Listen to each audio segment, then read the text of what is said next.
será elevada até o céu. Não, você descerá até o Hades. Aquele que dá ouvidos a vocês, está me dando ouvidos. Aquele que os rejeita, está me rejeitando. Mas aquele que me rejeita, está rejeitando aquele que me enviou.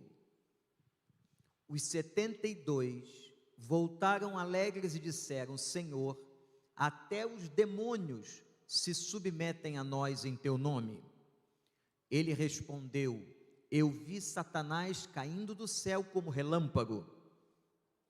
Eu dei a vocês autoridade para pisarem sobre cobras e escorpiões e sobre todo o poder do inimigo, nada lhes fará dano. Contudo, alegrem-se, não porque os espíritos se submetem a vocês, mas porque seus nomes estão escritos nos céus. Naquela hora, Jesus, exultando no Espírito Santo, disse: eu te louvo, Pai, Senhor do céu e da terra, porque escondeste estas coisas dos sábios e cultos e as revelaste aos pequeninos. Sim, Pai, pois assim foi do teu agrado. Deus nos abençoe. Gente, sei que vocês têm aí um livro de notas, ou talvez o seu telefone.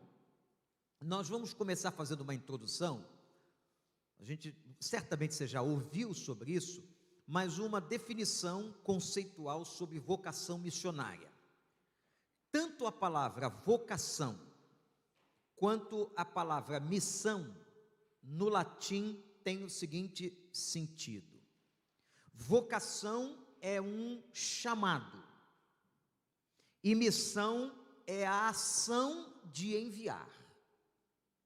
Ora, se nós vamos então fazer uma tradução, um sinônimo dessa frase, nós vamos dizer que a vocação missionária é um chamado para ser enviado.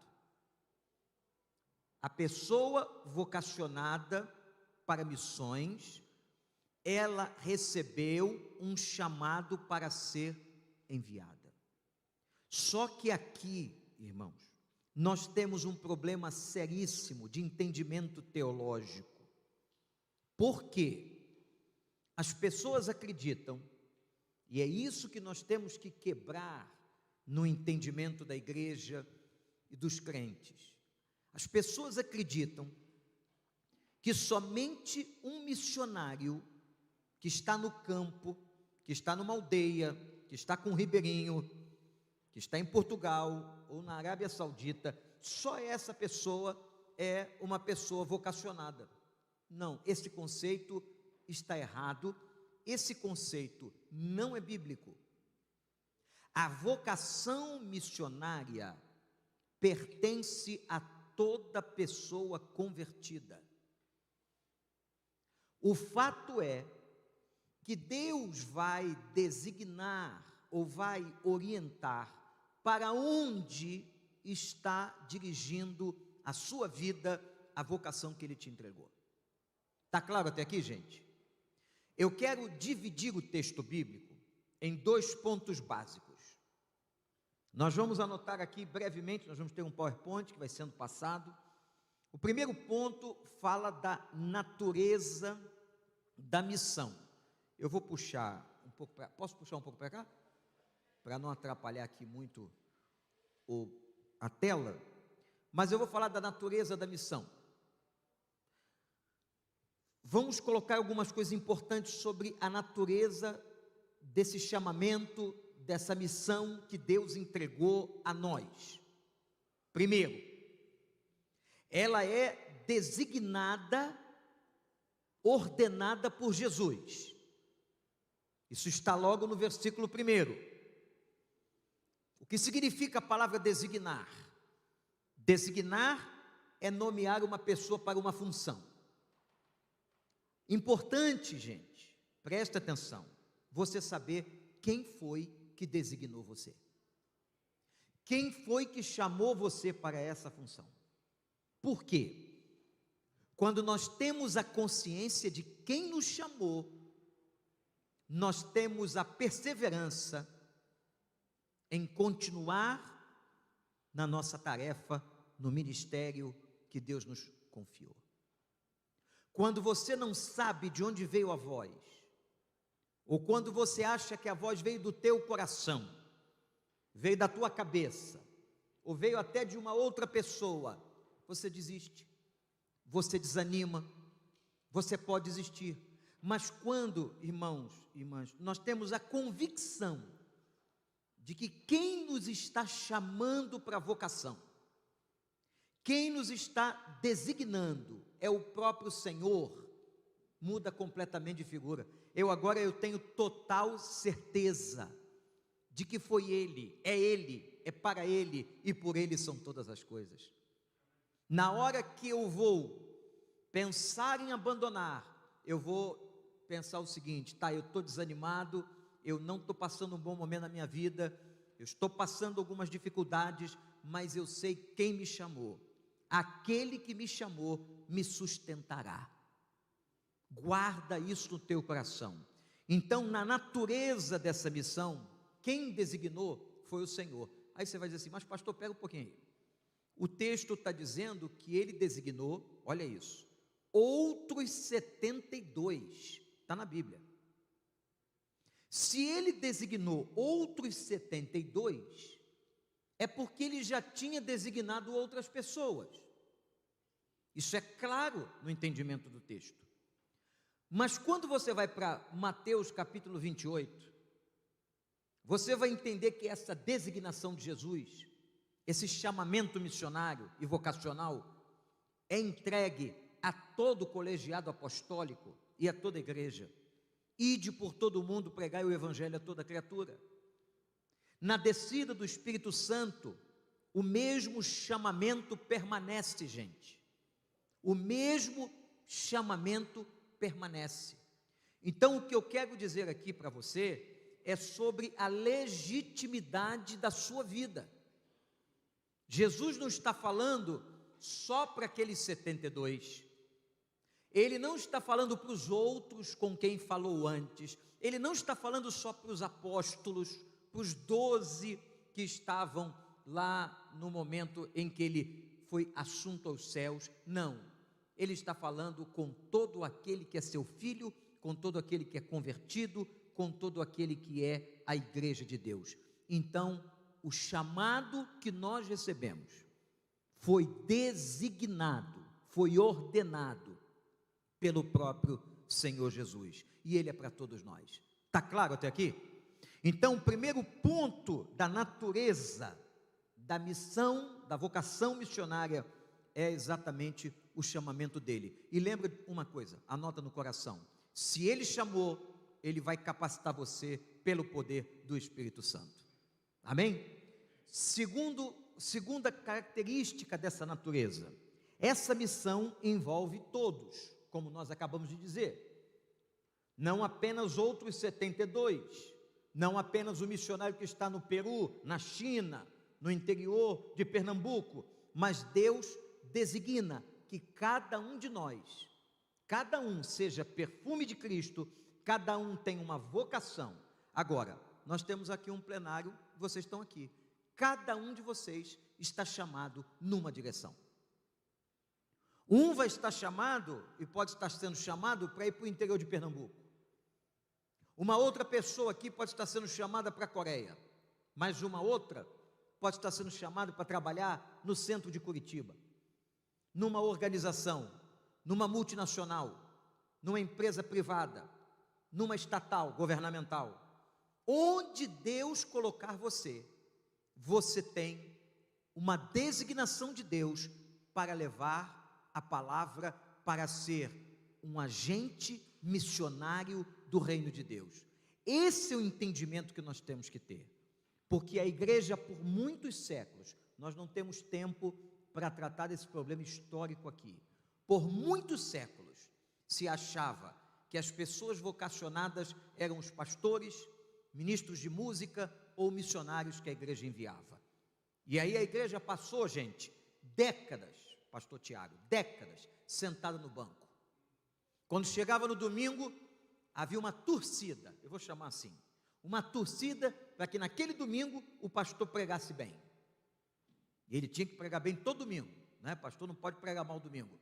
E se ele pregasse bem, que se convertesse as pessoas, mas a igreja, ela não se mobilizava, a igreja não tinha o entendimento da missão, a igreja jogava e jogou por muitos anos historicamente para sobre o púlpito a responsabilidade do crescimento do reino de Deus. Isso foi um equívoco que, graças a Deus, nesse início do século 21, com a multiplicação celular, com o envio missionário, com o novo entendimento das igrejas, nós estamos entendendo o seguinte: cada crente é um sacerdote, cada crente é um ministro de Deus. Você é vocacionado. Você que está sentado aqui, não vem para cá achando que você vai ouvir o Espírito Santo e o Espírito Santo vai dizer para você alguma coisa assim: olha, eu estou chamando você. Esquece. Sabe por quê? Porque ele já chamou, ele já vocacionou, ele já disse.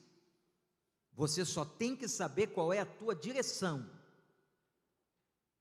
Então, essa missão é uma missão designada por Cristo, não é por um pastor local, e essa missão é para todos. Está claro até aqui, gente? Terceiro ponto da natureza da missão vocacional: ela é pioneira. Por que ela é pioneira? Porque o trabalho que Deus chama você para fazer, só você pode fazer. É inovador, é novo. Eu faço a comparação, imagina a construção de um muro, como foi, por exemplo, a reconstrução do muro de Jerusalém com Neemias. Imagine que Neemias colocou um tijolo na mão de cada israelita, e cada israelita, participando da reconstrução daquele muro, colocava o seu tijolo. O que eu quero dizer com isso é o seguinte: você tem uma responsabilidade única, singular, sua. O tijolo que está nas suas mãos, só você pode colocar no lugar, outro não o colocará. Por isso que muitas vezes a obra de Deus anda de maneira muito mais lenta do que nós gostaríamos, pela falta de conscientização de que você é servo de Deus, de que você é uma serva de Deus, que tem um tijolo na tua mão. Eu não sei em que área, isso é um problema seu com o Espírito Santo. Você tem que cair em oração e perguntar a Deus: Pai, eu sei que eu sou vocacionado, eu sei que o Senhor me chamou para exercer um ministério, revela-me e me dê forças, onde o Senhor me quer. Isso é pioneiro, isso é seu, isso é singular, isso é particular. O meu trabalho eu tenho que fazer, você não pode fazer por mim. O seu trabalho você tem que fazer, os pastores dessa igreja não podem fazer por você. Está claro, gente? Então vamos lá, quem é que está anotando aí? Vamos lembrar, eu disse 3 características até agora da natureza da missão. Vamos repetir para a gente não dormir? Primeira, qual foi? Ela foi designada por quem? Pelo próprio Senhor. Segundo, ela é envolvente. Todos nós estamos envolvidos. Terceiro, ela é pioneira, é singular. E Deus às vezes vai te mandar para um lugar não alcançado, uma experiência nunca vivenciada. Vou contar uma experiência para vocês. Uma vez, uma pessoa, membro da igreja, trabalhava na Biblioteca Nacional do Rio de Janeiro. A Biblioteca Nacional do Rio de Janeiro é um lugar importantíssimo na história do Brasil. É um arquivo nacional, aonde eles guardam documentos da história do Brasil, importantíssimos, no centro da cidade do Rio de Janeiro. Chegou no Natal, essa irmã, membro da igreja, mas muito vivaz, muito atuante, consciente da missão, sempre aproveitando uma oportunidade, ela chega próxima ao diretor do Arquivo Nacional e diz assim: por que o senhor não faz um momento de gratidão a Deus, ele era religioso, pelo ano que nós passamos aqui no Arquivo Nacional? E o homem achou aquilo interessante, mas ele falou assim: mas como é que nós vamos agradar às diferentes religiões das pessoas dentro do Arquivo Nacional? E ela, com muita sabedoria, disse assim: o senhor chama o representante da religião que o senhor quiser. Veja, muitos crentes, muita gente teria dificuldade com isso. Pois bem, ele concordou. E ela disse assim: o pastor, o senhor deixa comigo que eu chamo. Eu vou chamar o meu pastor. Fui convidado então para pregar, e para dar uma palavra no encerramento do ano, no Arquivo Nacional no Rio de Janeiro. Quando eu chego lá, tinha um padre católico, um chefe do espiritismo na cidade e um judeu. E cada um de nós, no programa de Natal, tínhamos um momento daquele. Gente, foi uma coisa muito interessante. Quando chegou no nosso momento, obviamente, nós anunciamos o nome de Jesus. Mas o que eu quero dizer é que nos próximos anos, pelo menos por 7 anos, o Arquivo Nacional realizou esta cerimônia e nos chamou. Mas o mais dramático de tudo, o mais dramático, foi quando eu recebi a ligação de um padre. E eu achei que era um pastor brincando comigo, o Pascoal, qualquer um deles. E ele disse: pastor, eu queria convidar o senhor para pregar no Seminário Teológico Católico São José, no Rio de Janeiro. Eu falei: hein? Aí pensei que era uma brincadeira, não era.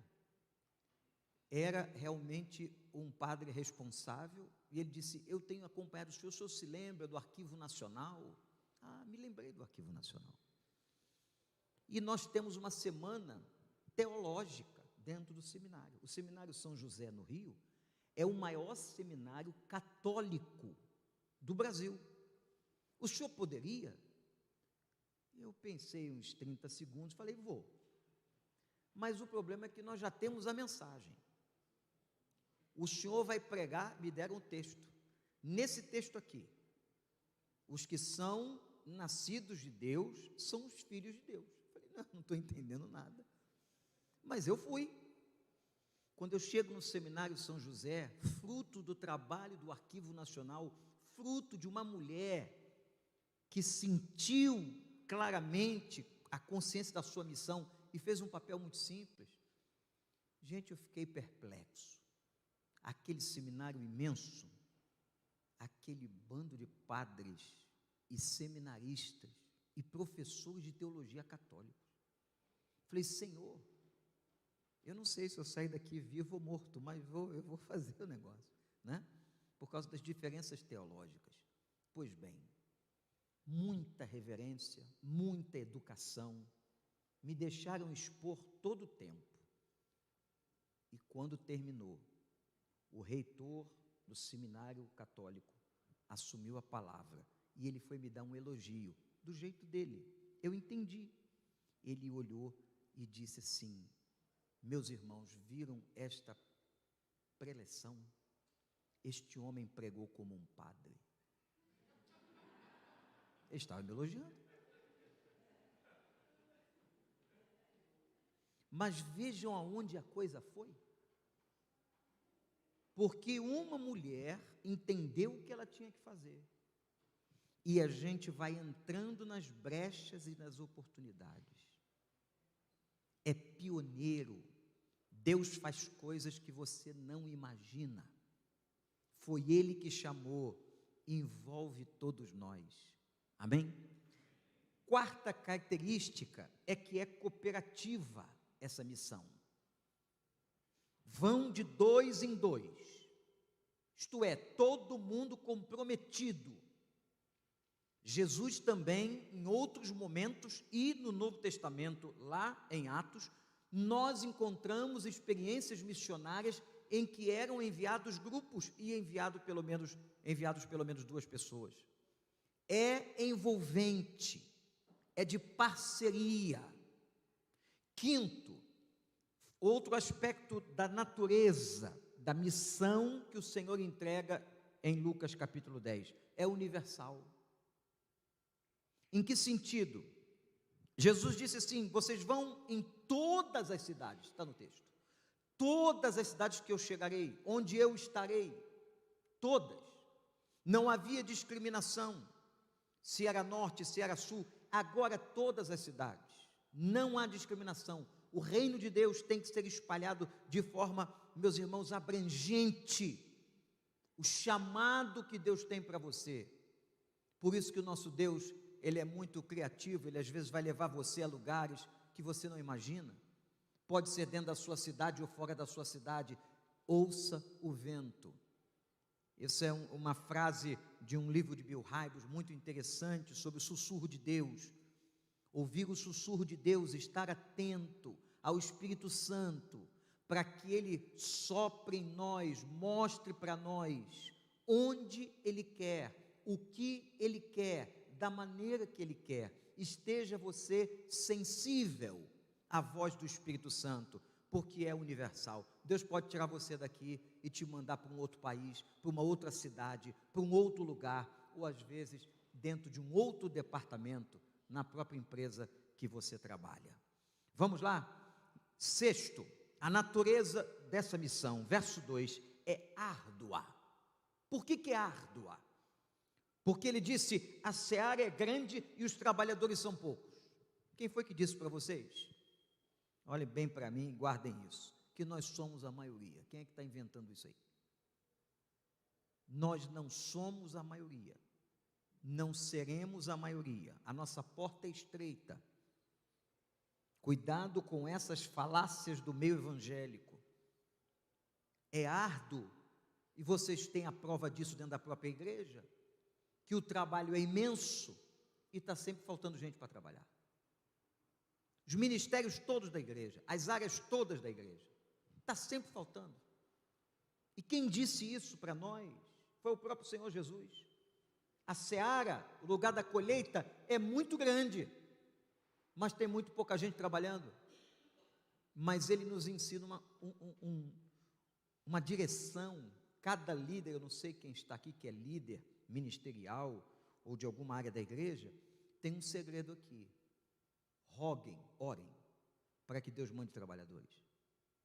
Se está faltando mão de obra no seu ministério, se está faltando mão de obra de serviço a Deus em alguma área da igreja, clame a Deus, para que todos os dons espirituais estejam presentes na igreja, para que todos os ministérios possam ser alcançados.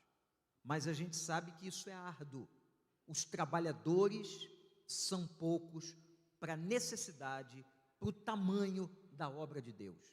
Isso foi profetizado por Jesus, mas Ele nos ensina, rogai ao Senhor do campo, da seara, para que mande trabalhadores para a sua seara. Está tudo bem até aqui, gente? Então, quem está anotando, nós falamos quantas características da natureza? 6. Vamos repetir as 6? Vamos lá, para ficar bem didático. Primeira, foi designada por Jesus. Segundo, envolvente. Terceiro, pioneira. Quarto, cooperativa. 5, é universal. 6, árdua. 7, ela é arriscada. O trabalho de Deus sempre traz riscos.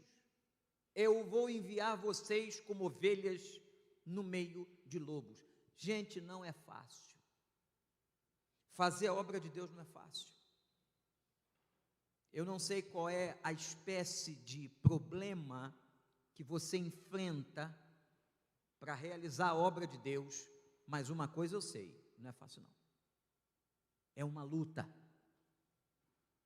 Nós sempre vamos ter interferências, problemas, não é fácil. Que você esteja preparado, que você esteja revestido com a armadura de Deus, para que possa resistir no dia mau. Vai ter um dia que você vai querer desistir, vai ter um dia que você vai desanimar, mas que o Espírito Santo te lembre quem te chamou, quem te designou, e que o Espírito Santo te fortaleça. Nem todo dia, eu já disse isso à minha igreja, nem todo dia e nem todo domingo a gente está com vontade de pregar. Mas é pedindo a força do Espírito Santo que o Senhor nos reveste. Nem todo dia, talvez, estas irmãs estejam com vontade de interpretar ou de trabalhar na transmissão dos cultos. Tem o dia mau, tem o dia que nós não estamos bem, tem o dia da luta, mas que nesse dia você possa se lembrar: a minha força vem do Senhor. Que o Senhor renove a sua força, que o Senhor te dê graça, mas lembra e não esquece, essa missão, ela é arriscada. Eu envio vocês como ovelhas no meio dos lobos. A oitava característica é que ela só pode ser feita pela fé. Não leve bolsa, não leve alforge. O sustento vem de Deus. Ele ainda diz assim: digno é o trabalhador do seu salário. Isso é uma coisa muito interessante. Gente, quem sustenta a nossa vida, e vocês têm que ter muita consciência disso, não é o nosso patrão. Quem sustenta a sua vida não é a sua empresa. Quem sustenta a sua vida é Deus. É Deus que te dá força, é Deus que te dá a saúde, é Ele que vai te abençoar. O que o Senhor Jesus está ensinando a esses 72 é, anotem isso, absoluta dependência. Quem quer fazer a obra de Deus tem que ter absoluta dependência. Confiar em Deus, saber que amanhã virá. Amanhã o sustento. Amanhã vem o maná renovado. Basta cada dia o seu mal. E lembre-se de uma coisa: o Senhor é meu pastor, o Senhor é teu pastor, e de nada você terá falta. A nossa missão tem que ser de fé. Ela é integral. Quando eu digo que a missão é integral, é porque ela abrange toda a vida, todo o coração. Ah, pastor, mas eu sou um fazedor de tendas, eu tenho um outro trabalho que eu componho a minha renda. Não tem problema, mas quando eu digo que a missão é integral, ela é integral no coração, ela é integral nas intenções, ela é integral na minha vida, ela é integral na minha dedicação. Ninguém faz a obra de Deus com o coração pela metade. Ninguém exerce a vocação pela metade. Ninguém exerce a chamada missionária pela metade. Todos nós somos vocacionados. Eu quero que vocês saiam daqui na nossa oficina conscientes disso. Eu sou um vocacionado. O Senhor me chamou e me deu uma tarefa. Agora, onde essa tarefa é você e o Espírito Santo. E você sabe que ela é árdua, você sabe que ela é difícil, e você sabe que ela é uma missão de fé. Está claro, gente? Uma missão de fé. Nono e último aspecto da natureza, ela é urgente. Verso 4, quando ele diz assim: não saúdem ninguém pelo caminho. Lembram desse texto? Não saúdem ninguém pelo caminho. Vocês têm que ter velocidade, vocês têm que ter pressa.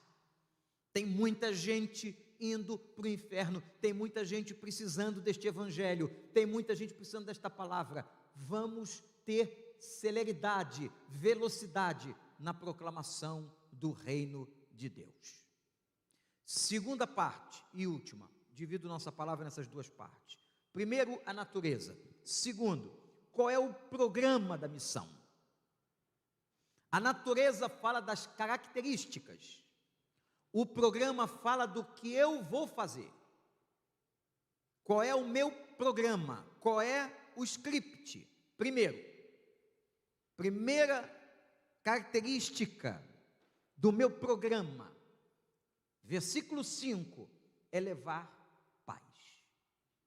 Quando você entrar numa casa, quando você falar com uma pessoa, quando você estiver servindo ao Senhor, quando você pregar o evangelho na escola, na universidade, quando você for para o campo missionário, você tem uma tarefa de levar paz. Nós somos, gente, pacificadores. Nesses tempos de eleição no Brasil, a gente tem visto tanta coisa ruim, não é? Até no meio das famílias. Não esqueçam, não importa qual seja a sua opção política, você é pacificador. você tem que levar paz. E quem é a paz?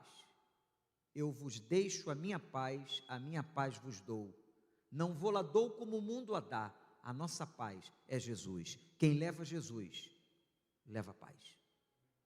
Todo ministério, não importa onde seja, é um ministério que tem que levar as pessoas a se sentirem em paz. Segunda característica deste programa, você vai levar comunhão e simplicidade, ser bênção e luz para as nações, versos 7 e 8, sejam simples, é difícil dizer isso hoje, numa era de mega pastores, de super bispos, não é?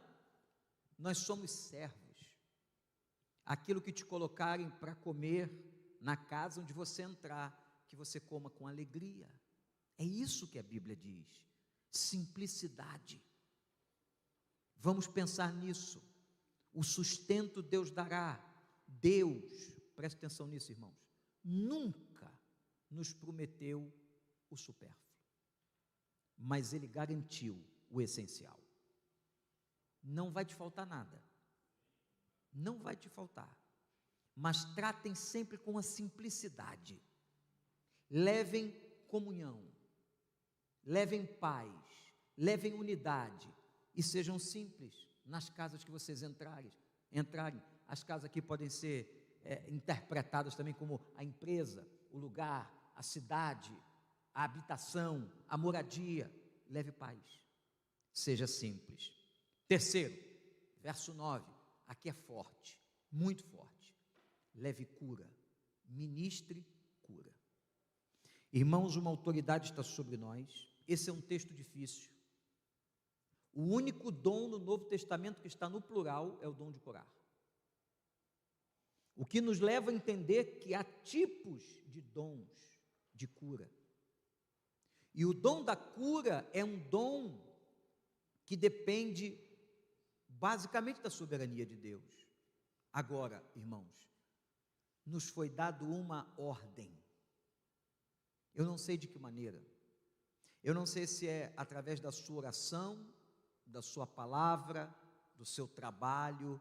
Você foi designado para ministrar cura. Se essa cura é emocional, se essa cura é o arrancar raízes de amargura, se essa cura é física, se essa cura é espiritual, é um problema de Deus. A hora que a igreja, pastor Tiago e irmãos, assumir essa missão que ela tem, de ministrar cura, nós vamos ver um poder diferente.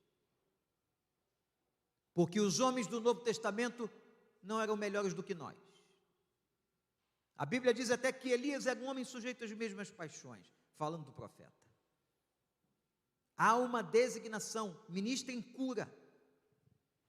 Quando você for para algum lugar, enviado para algum lugar, trabalhando em algum lugar, ministre cura. Outra característica, quarta,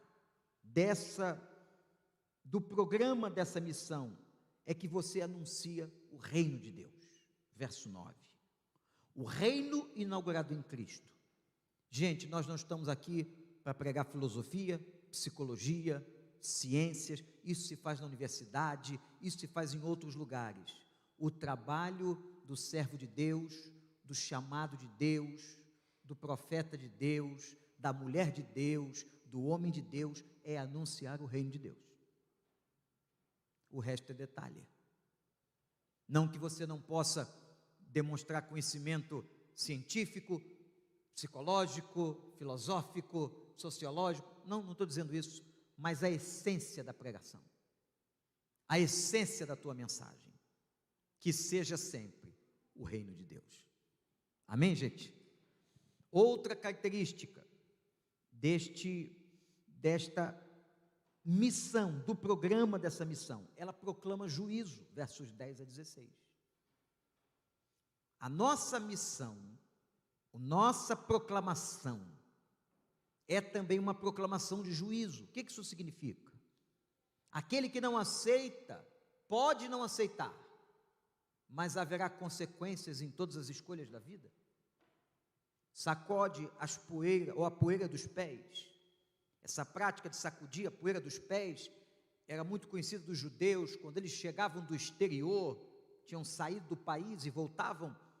Era uma tradição sacudir a poeira dos pés, como se deixando aquela poeira das terras estranhas. É isso que Jesus está dizendo. Haverá juízo para quem rejeita. Ao homem é facultativo, o homem pode optar, aceitar ou receber o reino de Deus, rejeitar o reino de Deus, mas é óbvio que haverá juízo, e um dia o Senhor nos julgará por todas as coisas. E Jesus está usando aqui algumas cidades no texto, né? Vocês viram ali Sodoma, Gerazim, dizendo o seguinte: vai haver um rigor de julgamento. Quanto mais nos é dado, mais nos será cobrado. Quanto mais uma pessoa teve oportunidade, mais lhe será cobrado. A palavra do Evangelho, irmãos, é palavra de juízo. É claro que eu gosto de ouvir sobre misericórdia, é claro que eu gosto de ouvir sobre amor, é claro que eu gosto de ouvir sobre a bondade de Deus, mas a palavra de Deus, ela é a espada por si só, ela é também uma palavra de juízo. Isso é muito sério. Quando você anuncia a palavra para alguém, você está colocando aquela pessoa diante de uma decisão de juízo. Sexta característica dessa missão: ela é vitoriosa sobre demônios. Aleluia. Verso 17, eles voltam felizes dizendo que os demônios haviam se submetido a eles por causa do nome de Jesus, não por causa deles, mas por causa do nome de Jesus. Irmãos, esta é outra batalha. Os demônios se curvam como aquele gadareno ao nome de Jesus. Louvado seja o Senhor. E com isso eu emendo no ponto 7 e último, falando da missão, falando do programa da missão, de que a nossa missão, o 6 e o 7 estão muito ligados. É uma batalha espiritual, gente.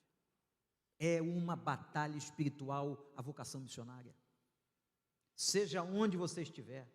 Por isso você tem que estar preparado, revestido com a armadura de Deus, sabendo que o inimigo se oporá, vai se levantar contra você. É guerra, é briga, gente. Quando a igreja quer trabalhar, quando você quer trabalhar, um monte de empecilho vai aparecer, um monte de dificuldade vai acontecer. É assim que funciona mesmo, e você tem, como diz o pastor Elton Rangel, cair de joelhos. Ele usa uma frase que eu não entendia, hoje eu entendo um pouco melhor. Oração é trabalho duro. Oração não é aquela mentalização que você faz em 2 minutos deitado na cama. Oração é trabalho duro. Então, nós temos uma batalha. Pregar o Evangelho, servir a Deus, exercer a vocação missionária onde Deus te colocou, só você sabe, é uma batalha. Lá naquele ambiente de trabalho, é uma batalha.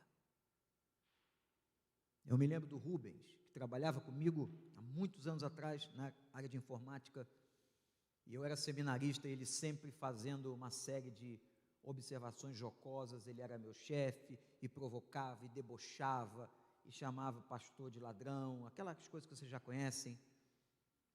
E um dia eu falei: Senhor, que eu acho ocasião para conversar alguma coisa com ele.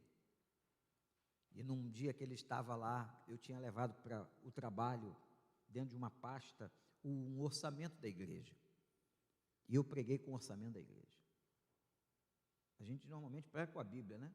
Mas eu puxei o orçamento. E disse: você que diz que a gente rouba na igreja, dá uma olhadinha aqui. Esse dinheiro aqui vai para missionários que estão no meio dos índios, isso aqui é comida para pobre, isso aqui, papapá, papapá, papapá. Nunca mais aquele homem debochou. Mais do que isso, um dia ele me chama e diz assim: ô Vânia, como é que a gente pode ajudar uma obra dessa? Como é que a gente pode ajudar uma obra dessa? Deus faz isso, mas é batalha. Tem que cair de joelho, tem que orar. O John Stott dizia assim: nunca fale de Deus para uma pessoa sem antes falar dessa pessoa para Deus. Primeiro começa a orar, depois você acha ocasião e Deus te dará a ocasião para pregar. Então, esse texto, nós temos a natureza da missão, da vocação missionária, e nós temos o conteúdo, nós temos o programa, e ele termina, e eu termino aqui, versículo 20, quando ele diz para os discípulos, para os 72, alegrem-se de estarmos fazendo essa obra, alegre-se porque somos dele somos. Jesus estava, diz a Bíblia, exultante. Se há uma coisa, pastor Tiago, que deixa o coração de Jesus alegre, de Deus alegre, é quando a gente se propõe a vocação missionária, a fazer a obra de Deus no lugar que Ele nos chamou, da maneira que Ele nos chamou. Amém? Deus nos abençoe. Agora parece que temos uma outra parte que o meu irmão aqui vai coordenar.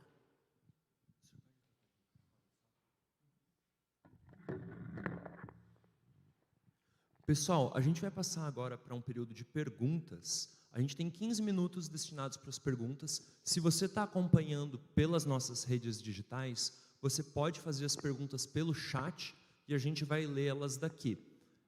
Eu vou até vocês, dar um sinalzinho e eu levo o microfone sem fio, tudo bem? Alguém gostaria de começar?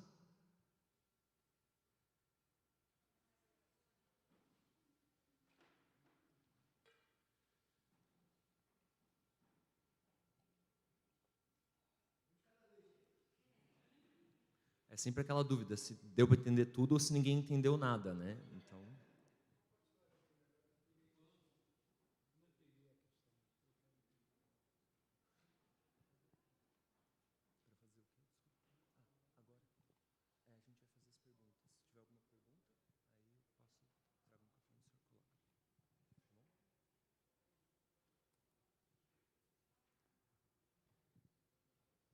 Pastor, boa tarde.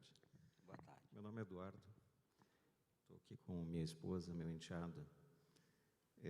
O senhor no começo falou que a intenção de Deus de mostrar o caminho para nós. Você pode ir para a Coreia, você pode ir para Afeganistão ou aqui na cidade.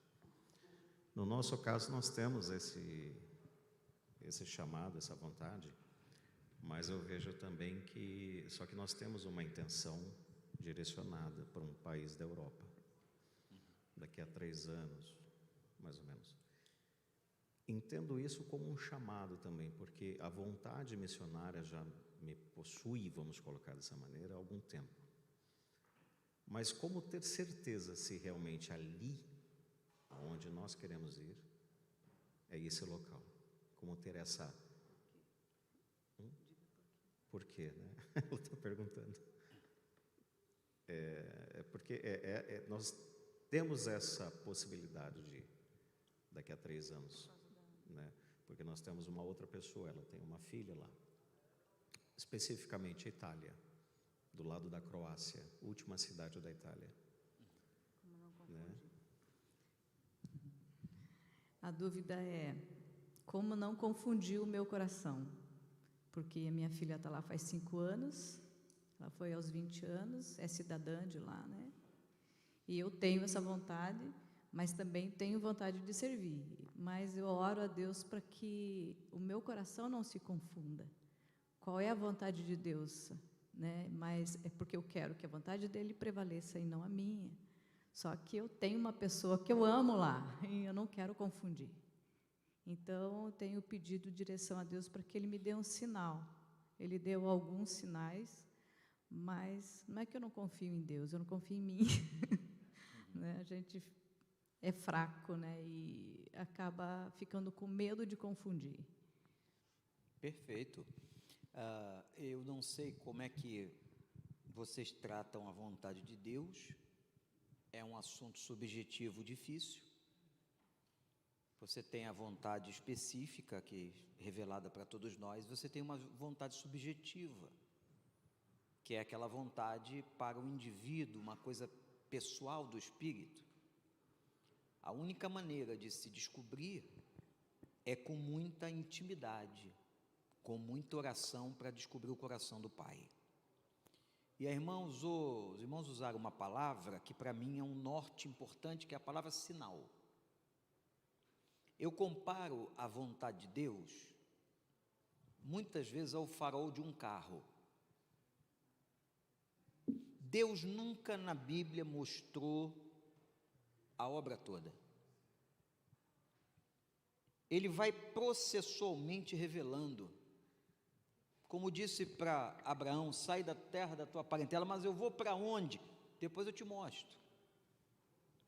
Como fez com Moisés, primeiro ele vai lá para o deserto, na casa do sogro. O farol de um carro, ele vai, à medida que você caminha, ele ilumina mais um pouco. Por quê? Porque nós não temos condição de entender tudo. Nós somos muito limitados, nós somos muito carnais. Então Deus vai revelando gradativamente. E eu gosto muito de trabalhar com essa ideia dos sinais. Pedir os sinais a Deus. Fechar circunstâncias. Colocar o novelo de lã de Gideão. Isso tudo é importante, mas isso é muito particular. Deus pode levantar uma pessoa e dizer uma palavra profética, lendo a Bíblia, mas Deus vai confirmando.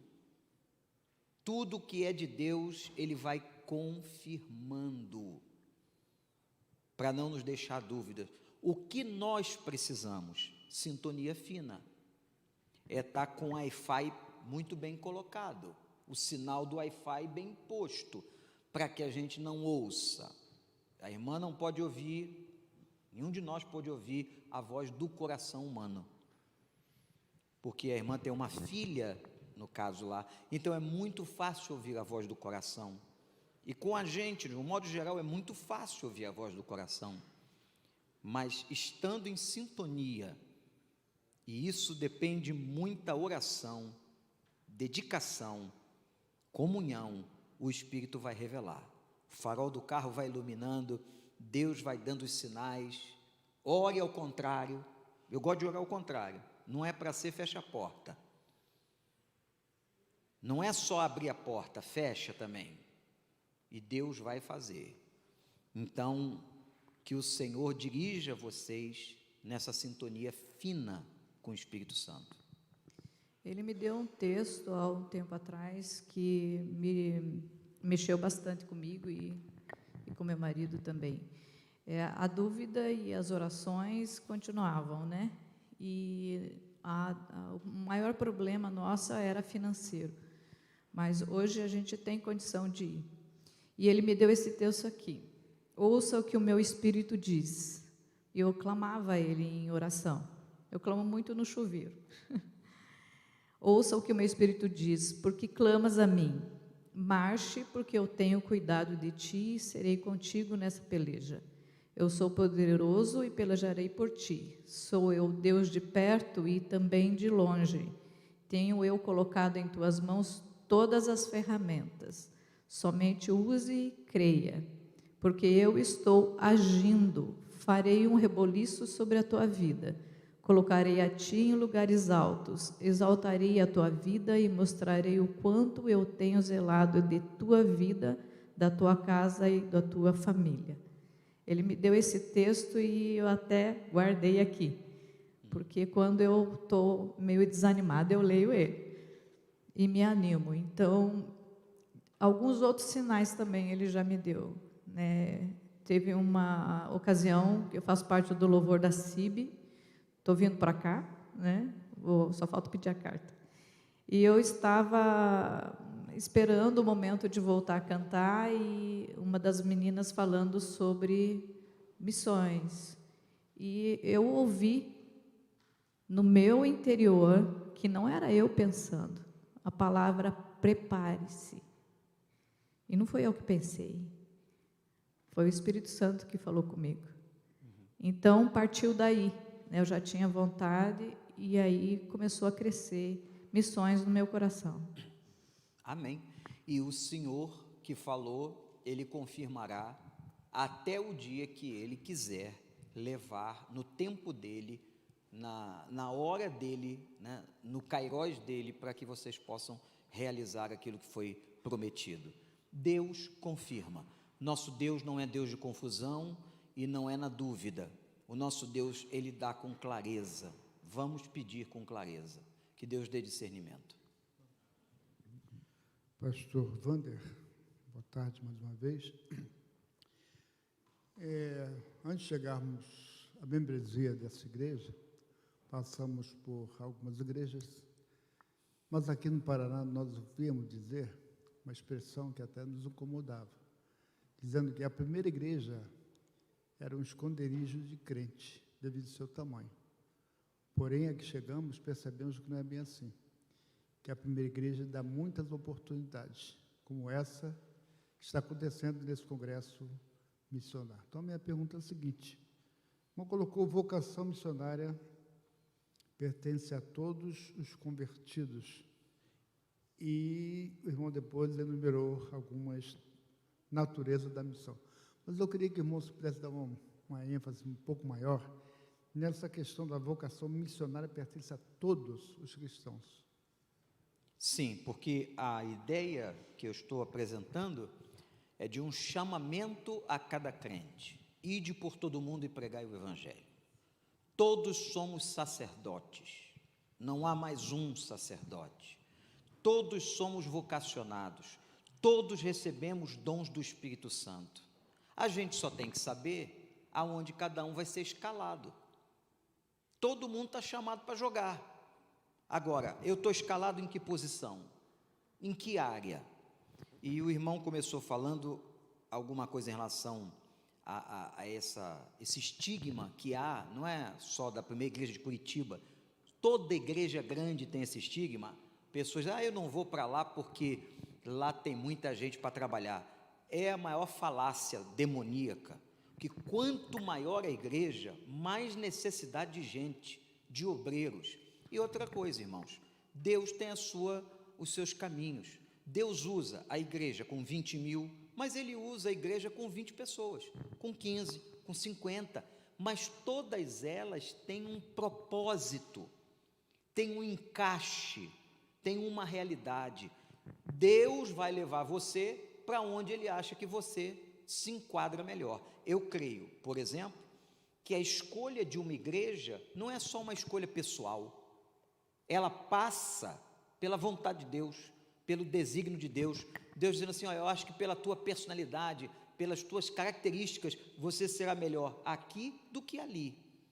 Mas todos nós, convertidos, que temos o Espírito Santo, estamos ungidos e somos chamados para a vocação missionária. A gente só tem que saber a posição de jogar no time. Essa é a minha visão. Pastor, eu fui missionário em Belém do Pará por mais de 30 anos. Lá nós fundamos congregações e tudo, vim para cá. Eu estou lá trabalhando na Campus Portão com o pastor Mateus. Mas eu ainda estou incomodada, porque o meu desejo mesmo é fundar a igreja, começar um trabalho. E o Espírito Santo tem me incomodado, mas eu não tenho ainda uma direção, como fazer. Conversei já com o pastor e tudo, mas ainda ficou só na conversa. Hoje foi muito interessante quando eu cheguei, a moça lá da recepção disse assim, olha, a sua oficina é vocação missionária. Eu disse, como é que você sabe que eu nem falei ainda? Aí eu disse assim, não, eu vou lá para os refugiados. Cheguei lá em cima, eu pensei, voltei, não, eu vou para lá, onde a menina me falou. Então a senhora é uma refugiada entre nós. Então, gosto muito de pedir a Deus um sinal. Essa semana mesmo eu fui confirmada, Deus me confirmou uma situação. Eu pedi um sinal para Ele, que era para uma pequena cirurgia, e eu disse: Senhor, eu quero que Tu me dê um sinal se eu devo fazer ou não. E realmente no último dia Deus me deu a resposta que eu não deveria fazer, e eu não fiz. Eu fui no outro profissional, ela disse: foi a melhor coisa que a senhora fez foi não ter realizado aquela cirurgia que não era necessária. Então eu estou nesse embate, né? Quanto ao realmente o campo, quanto à chamada para essa realização, e Deus tem me incomodado com isso. Mas eu ainda não realizei. A hora é dele, irmã. A hora é dele. O apóstolo Paulo, muita gente não sabe disso, eu quero recomendar a leitura de um livro muito antigo, chamado Épocas na Vida de Paulo. É um livro que fala um pouco da biografia, da história dele. Para ele fazer a primeira viagem dele, o pessoal acha que ele se converteu, caiu do cavalo e foi no outro cavalo para a viagem. Foram 13 anos de preparo. 13. Deus tem os seus tempos. Então, se Ele chamou, e se a senhora tem essa convicção, vai chegar o momento e Ele vai mostrar as condições. Nem sempre é como a gente está pensando, mas a gente tem que estar submisso ao que Ele está pensando. Mas se Ele está falando, a palavra de Deus não volta vazia. Gente, tinha um degrau. Muito obrigado pela participação de vocês. Eu gostaria de agradecer especialmente toda a equipe técnica que contribuiu com a transmissão, as intérpretes de Libras, também que permitiram a universalização da fala do pastor Vander. A gente já vai orar para encerrar, mas antes eu gostaria de dar alguns avisos bem rápidos. Às 3h30 começa a segunda sessão de oficinas. A gente tem mais... nós temos mais algumas oficinas... Eu não estou acostumado a falar com o microfone. Nós temos mais algumas oficinas que estão acontecendo no 3º andar, correto? No 3º e 4º andar, tem oficinas de temas diversos para você poder conhecer um pouquinho mais do que Deus está fazendo. E enquanto igreja, nós queremos contribuir para que essa sua vocação missionária ela possa, de fato, se tornar uma verdade, você possa se envolver com isso. O Ministério de Missões, de forma mais específica, tem hoje alguns grupos e algumas frentes de trabalho que permitem que você caminhe como um vocacionado, como um mobilizador de células, como um aluno que dedica um período integral da sua vida para capacitar e servir através da Escola Telos. Nós também temos diversos projetos de adoção missionária, tanto financeira quanto de intercessão. Você pode participar de viagens missionárias e a gente tem ainda muita programação acontecendo ao longo desse final de semana. Você pode saber mais sobre tudo isso através do nosso site, das nossas redes sociais, pibcuritiba.org.br/missões. Então, dá uma olhadinha lá depois para se envolver e, de fato, colocar os talentos que Deus te entregou para a glória dEle. Vamos orar para encerrar essa sessão?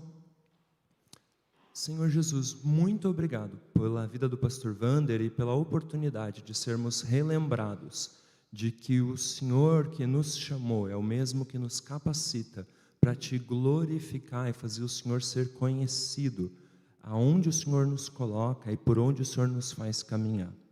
Por favor, Senhor, não permite que a gente se acomode numa vida espiritual medíocre que acha que o nosso cristianismo é só para nós mesmos, mas que a graça que nós recebemos, ela é um dom para que a gente arrombe as portas do inferno e traga mais pessoas para te conhecer, para ter a vida transformada e te glorificar. Constrange o coração de cada um de nós aqui, para estarmos sensíveis à Tua voz, esse ajuste fino que nós fomos relembrados hoje, e que a gente entenda o que o Senhor tem preparado para cada um de nós. Em nome de Jesus. Amém. Então, 3h30, a gente tem um intervalinho agora, coxinha e fantaúva, e aí 3h30 a gente volta com o segundo round de sessões, tá bom? De oficinas. Obrigado.